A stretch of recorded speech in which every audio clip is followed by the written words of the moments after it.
نماز کی باری آئی، اللہ کے نبی نے فرمایا علیہ الصلوۃ والسلام ام حمید سے، کس سے کہا؟ ام حمید سے۔ ام حمید کہہ رہی ہیں کہ اللہ کے رسول علیہ الصلوۃ والسلام، مجھے آپ کے پیچھے آپ کی امامت میں نماز پڑھنا بہت اچھا لگتا ہے، میرا دل چاہتا ہے کہ میں آپ کے ساتھ نماز پڑھا کروں آپ کی امامت میں۔ آپ نے فرمایا ہاں ام حمید، مجھے پتا ہے کہ تمہیں میرے ساتھ نماز پڑھنا بہت اچھا لگتا ہے، لیکن تمہاری وہ نماز جو اپنے محلے کی مسجد میں ادا کرو گی وہ میری مسجد میں نماز سے افضل ہے۔ مسجد نبوی کی نماز سے افضل یہ ہے کہ اور کہاں نماز ادا کرے؟ اپنے محلے کی مسجد میں۔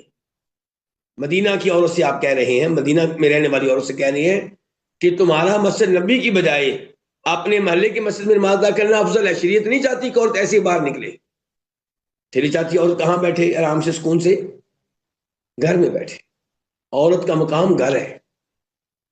کرکٹ میچ کھیلنا یہ عورتوں کا کام نہیں ہے، ہاکی کے میچ کھیلنا عورتوں کا کام نہیں ہے، مردوں کے سامنے آپس میں ریس کے مقابلے لگانا یہ عورتوں کا کام نہیں ہے۔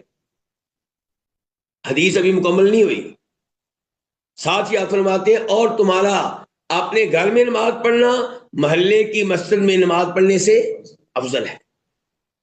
تیسرا سٹیپ فرمایا تمہارا گھر کے اندرونی حصے میں نماز ادا کرنا گھر کے سین وغیرہ میں نماز پڑھنے سے افضل ہے۔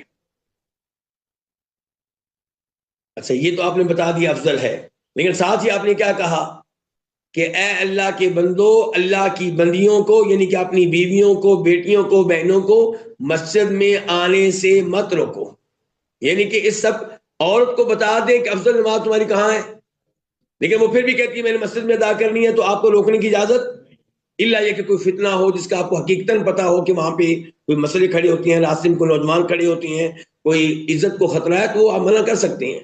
یا آپ کو پتا ہے کہ آپ کی بیگم صحیح معنوں میں پردہ کر کے مسجد میں نہیں جاتی، یا میک اپ کر کے جاتی ہے، خوشبو لگا کے جاتی ہے، تو پھر روک سکتے ہیں آپ، ورنہ فرمایا گا تمہیں روکنے کی اجازت نہیں ہے۔